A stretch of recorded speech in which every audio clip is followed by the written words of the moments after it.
ఈరోజు మా పీజీలో మార్నింగ్ బ్రేక్ఫాస్ట్, లంచ్, డిన్నర్ ఏమేమి పెట్టారో చూపిస్తా. అంటే డైలీ ఒకటే మెనూ ఉండదు కదా. సో ఇది ఫ్రైడే రోజు షూట్ చేశాను నేను. Friday puri and potato curry పెట్టారు. ఒక్కొక్కసారి అచ్చం పొటాటో పెడతారు, ఒక్కొక్కసారి పొటాటో శనగలు కలిపి వండుతారు, ఒక్కొక్కసారి అచ్చం శనగలు కర్రీ పెడతారు అండ్ టీ కూడా పెడతారు రోజు. బట్ నేను ఎప్పుడు టేస్ట్ చేయలేదు, ఎలా ఉంటుందో మనకు తెలియదు. పూరీలు అయితే ఓకే తినొచ్చు.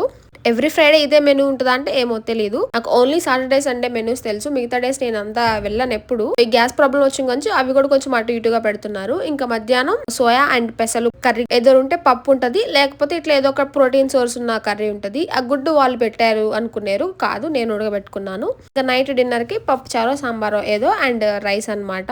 అదైతే నేను తినలేదు. టేస్ట్ బాగుంటుందా అంటే ఓకే బాగుంటది, కానీ ఇంకా బాగుండొచ్చు, బట్ తినొచ్చు. కానీ ఇంక ఈ పెద్ద గిన్నెలో వాటర్ పోసి ఒక పెరుగు ప్యాకెట్ కలిపి ఉప్పేసి అక్కడ పెడతారు. అవే మజ్జిగని మనం ఫీల్ అవ్వాలి. తాగితే తాగొచ్చు, లేదంటే లేదు. వాళ్ళకైతే ఏం ప్రాబ్లం లేదు కదా. సో వీడియోస్ సబ్స్క్రైబ్ చేసుకోండి.